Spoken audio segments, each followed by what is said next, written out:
Hey everyone, I'm Tanish. For my presentation, I'll be looking at the ethics of the principles behind allocation of donor organs. I'll begin by reviewing some of Eileen M. Bunig's work on the matter. Bunig is a professor of bioethics and she's an expert in philosophy, so her arguments often combine the two, and they're both scientifically and socially sound. I'm going to be reviewing a paper called Ethics of Allocation of Donor Organs, and in there she talks about how organs are currently allocated and how she thinks they should be allocated, and then I'll talk about how I think they should be allocated, and how all of it relates back to what we've learned so far. So to begin, we all know that organ transplantation is immensely powerful. In some cases, it has also brought people back to life, and it can cure cancer in some sense, right? So organ transplantation is agreeably pretty useful. But the practice of organ transplantation has been limited due to the shortage of suitable donor organs. In the US itself, about 17 people die each day waiting for an organ transplant. And although the allocation problem is inevitable, we are probably never going to have enough spare organs or just enough organs for everyone. It is still hard to find the right principles to use for the limited organs that we have. It's hard to allocate the organs that we already have and decide who gets to live and who gets to die. And it's hard to decide who gets to make that choice even. So that's what we're going to be looking at today. And I think to really understand the ethical dilemma and really look into how they should be allocated, it helps to look at how organs are currently allocated. Currently, to try and achieve fair allocation of organs, most allocation systems use combinations of allocation principles instead of just one principle. So they combine a bunch of them to make an allocation system. And the numerous allocation principles that are in circulation have been subdivided into four categories. And the first one is obvious and right. People should be treated equally, and anything that does not impact or influence a person's medical health should not be taken into consideration. So this would include anything that's morally wrong or irrelevant, like age, sex, socioeconomic status, anything that does not matter. And the second one is also often undebated. Those who contribute the most to society, like doctors and nurses, should be given a preference over others, because the or death of a doctor or a nurse might lead to other deaths. So you don't want to let a doctor die, and you want to save them. It is often the third and the fourth principles that are often at odds with each other. Favoring the worst off implies that the sickest patients who run the greatest risk of dying should be treated first. So the idea is that if a life can be saved right now with an organ, it should be saved right now, regardless of a queue system. But critics argue that the sickest first principle leads to the wrong investment of resources in those who have little chance of surviving and they don't really benefit from them. Old people, if they get a kidney right before they die, that's not really that helpful. And that kidney was wasted. It could have been given to someone who was in the 20s.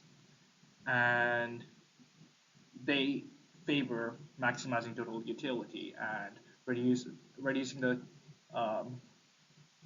overall efficiency of the system is not what they like. So the latter principle that they push for is called maximizing total benefit. And again, it looks at the idea of the greatest good being in the greatest number, and they try and drive allocation in the completely opposite direction. So instead of looking at patients who need the organs right now, they look at patients who will need them or can make the most use out of them. And they push for long and healthier lives than those who have the worst prognosis or who show signs of dying earlier. So this leads us to the heart of the discussion and the dilemma of how do you strike the right balance between efficiency and equity, or justice and utility. Justice being giving a person life when you can, and utility being making the most out of what you have. The less resources you have, the more you've got to be efficient with them. The more efficient you've got to be with them. So it also helps to look at what the public and professionals think to really understand what the scene's like. And in a survey, an Australian study found that the general population on the whole, they believed that needs-based equity, difficult transplants, and sickest first should be the most important allocation principles. So on the whole, the public pushed for favoring the worst off and helping those who can't be helped right now.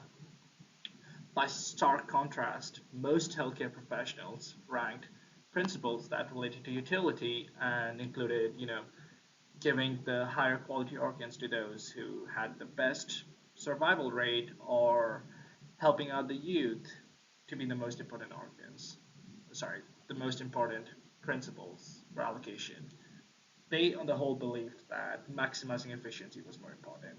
So again, you see how the professionals and public disagrees on the basic allocation principle. And the authors found this too. The authors concluded that there are important differences between what the community thinks and what the healthcare professionals working in the field think. And this, of course, leads to different ideas.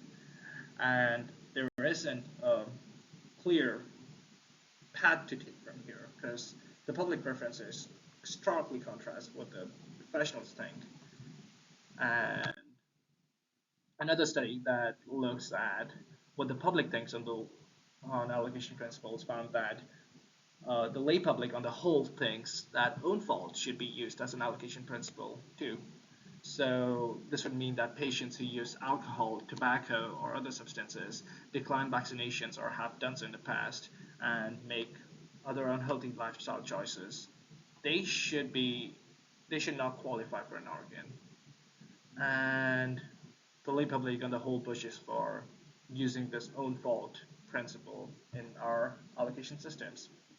On the other hand, the professionals think that substance abuse is not a result of flawed character, but it is a form of addiction.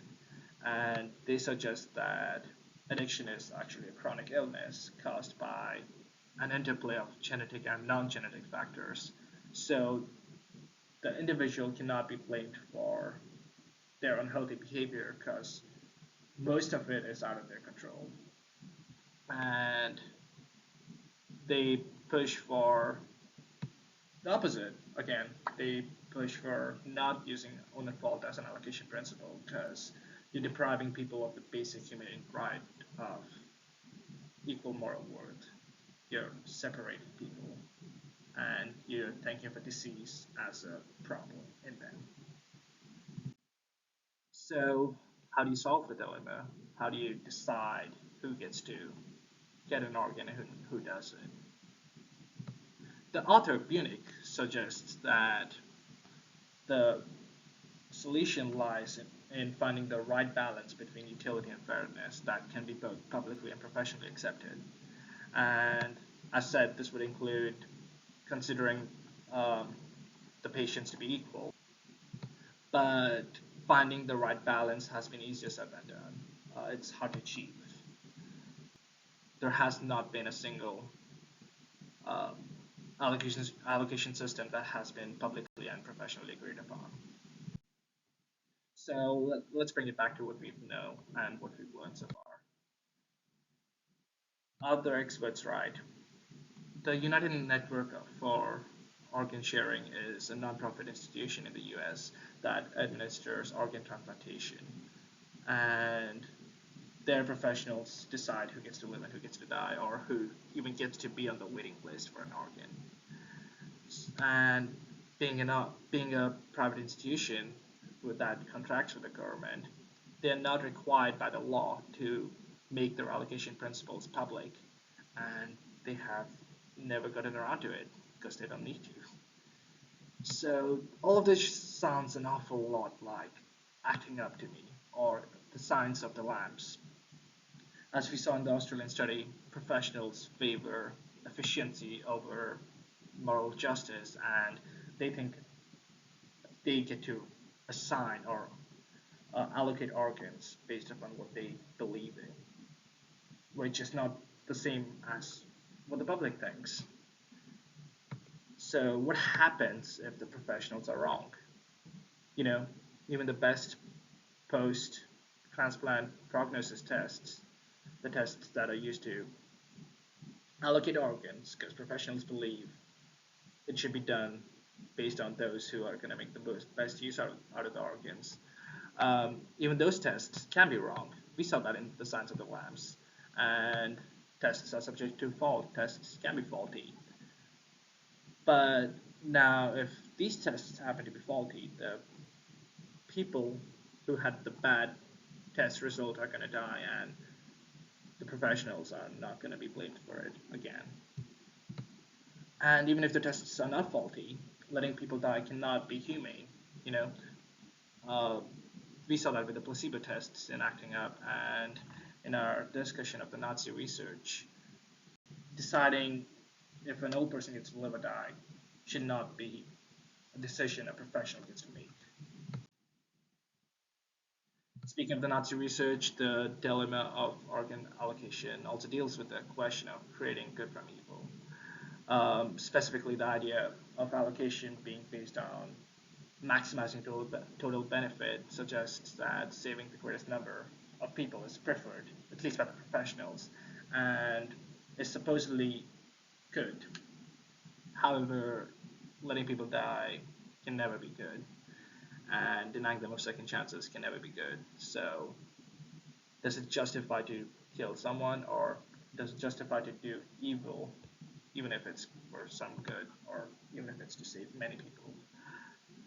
And should the experts get to make the call? Should the experts get to decide who gets to live?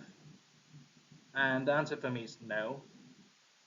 But that begs the question of then who does? Who gets to decide? Because someone has to. And there isn't a widely accepted idea on the matter, but I personally believe that it should be those who sign up to give their organs. I think it should be a community-driven effort, a group-driven effort, where those who actually have some stake in the matter should be the ones talking, and not just professionals who claim to know everything. And with that, I come to the end of my presentation.